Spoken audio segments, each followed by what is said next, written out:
The old man stood by the crossroads. He seemed at once tall, yet short, strong, yet weak. The traveler, however, was not one to question a friend when he saw one. As the traveler reached the crossroads, the stranger held up a hand in greeting. "Afternoon, sir," the traveler said, as he shrugged off his heavy pack. "Evenin' to you. Goin' to Ruxby, eh?" The old man smiled, revealing a perfectly white and straight set of teeth. "I am indeed. Are you going there too? Ain't nothing else to go to here but Ruxby, hey? Want to walk together? The old folk are less likely to getcha that way." "Old folk? What do you mean?"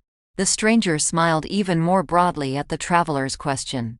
"You must be new around here, then. Everybody round here know about the Ruxby old folk. They don't take too kindly to strangers, see. Nab you right in the woods. Must be an old wives' tale, huh? I don't believe in these kinds of things," the traveler said, pointing to his freshly starched and bright clerical collar. "Oh, you the new priest then? Father Norris died last week, so's I heard." "Yes, it was quite unfortunate. Imagine, heart attack at that age. Ain't no heart attack that killed Norris, friend. Was the old folk. They old enough to remember when the cross didn't mean nothing to nobody."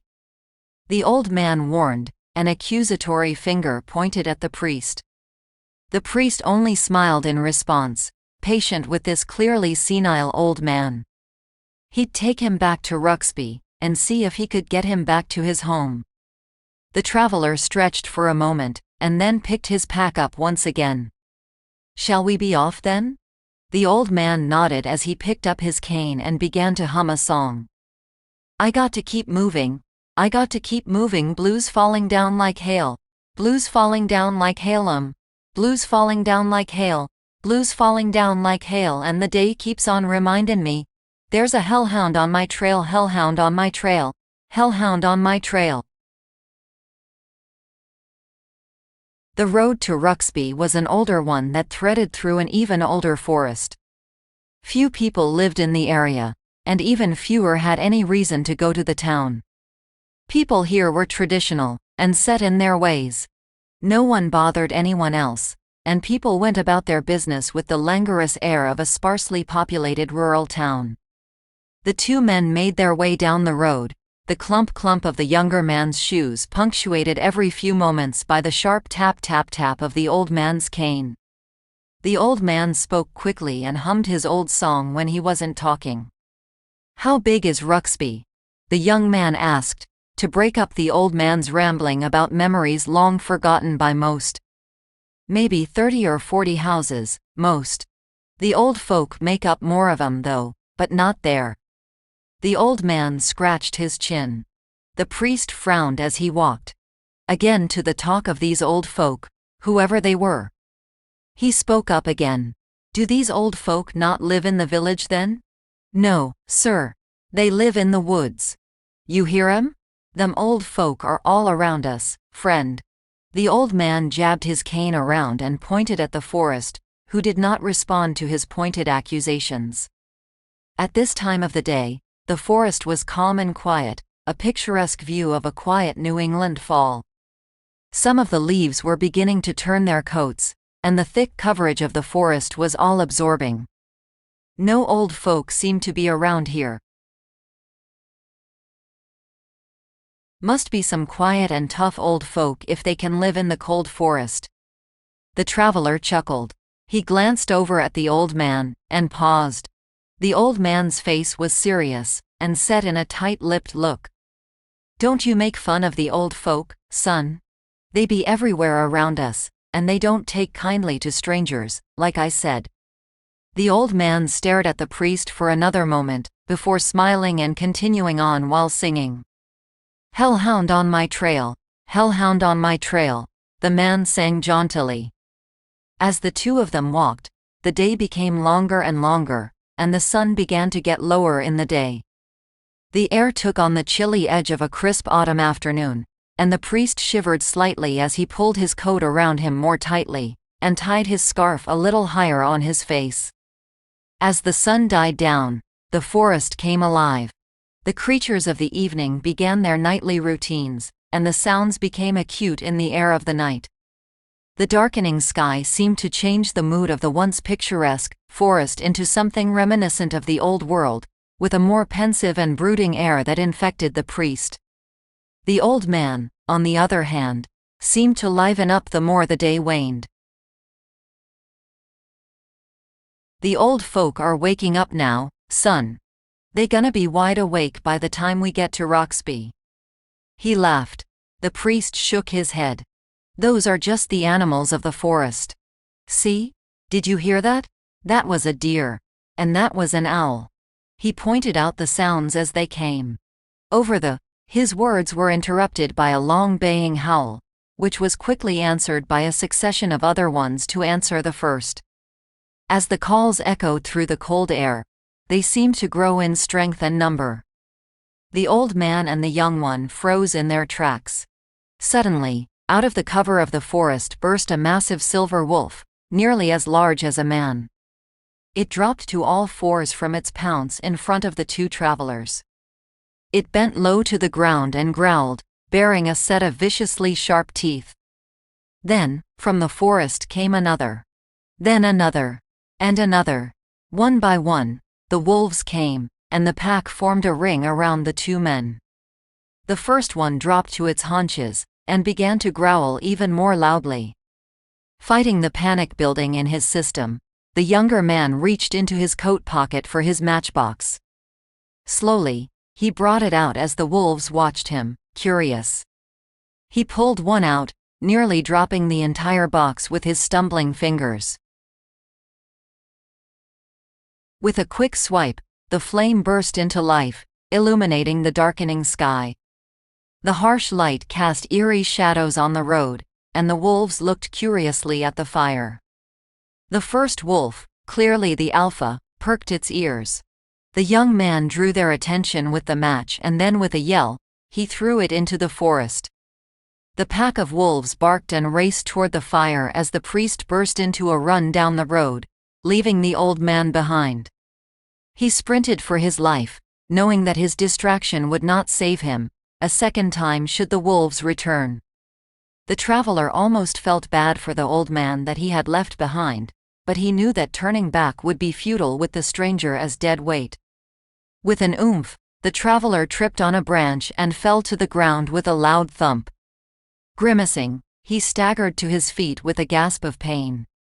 His ankle was twisted. He stumbled on, before he fell to the ground again. He looked around at the forest. All around him small points of light had appeared, paired together. They burned with an unearthly color, utterly inhuman. Then he realized that the pinpoints of light were directed at him. They weren't light. They felt like eyes. These were no human eyes that stared at him. No, they were the eyes of something far older and far more penetrating than anything that could ever be defined as human. They stared into the young man, and they didn't care for sacraments or morals or personality or what time of the day it was or how the sports team was doing. No, they were looking into his eyes for something else. They were looking for something hungrily. All around the forest, dry rasping laughs pierced through all the other sounds in the night. They surrounded the young man as he clambered back to his feet and tried to limp on, screaming in fear, and desperately praying with all his might. His heart froze solid as the cold seeped into the area, as if heat itself recoiled at the sound of the laughs. The young man was gasping, dragging himself along as the laughs of the forest surrounded and engulfed him. The points of light performed a danse macabre, whirling and flying through the air and the woods, still cackling with some unearthly delight. The traveler fell to the ground one more time, and he could move no farther. Then, an approaching light came from behind him. It became larger and larger, and the exhausted young man sat up. It was the old man, carrying a torch and walking onwards with a jaunty air and singing his song. He strode over to the priest, a smile on his face, and a whistle in his voice. "So, The old folk scared you good, huh? Still don't believe in 'em now? I do. Thank God you came. How did you get away from the wolves? Oh, those mangy dogs don't touch me no more. Not since I showed them who to be afraid of around here. You hurt? The old man peered at the young man. Yes. I tripped and twisted my ankle back there. I need help walking, I think. The priest's face twisted in pain. That so? Well, have some of this.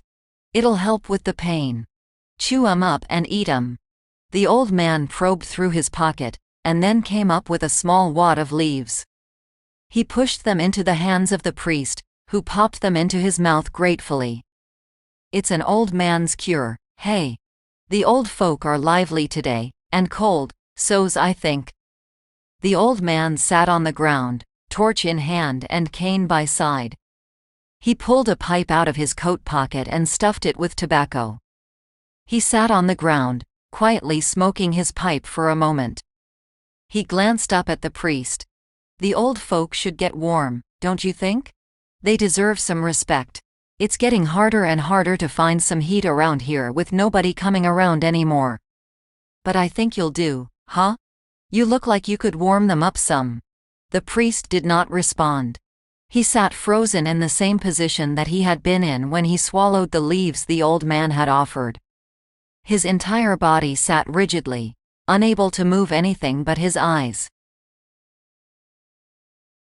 Used to be that I could get on by through these woods without the old folk troubling me, but they been hungry and cold lately. And so's I said, they don't take too kindly to strangers. Maybe they'll like you more. The old man stood up slowly, a small ember falling from his pipe onto the ground. The old man doffed his hat to the statuesque young man, who could only watch as the stranger tapped out the beat as he walked down the road, still singing his song. I got to keep moving. I got to keep moving, hellhound on my trail. The sounds and the light of the torch eventually became dimmer and dimmer as the young man still sat in his frozen position, until they dwindled away to nothing. He remained in his position, utterly paralyzed. The small ember burned away on the ground near the young man's foot. It carried a small prick of light and bare heat that faintly ebbed with life, until it too went away. The light started to drain from the young man as he began to feel very, very cold. He was still there when they came for him.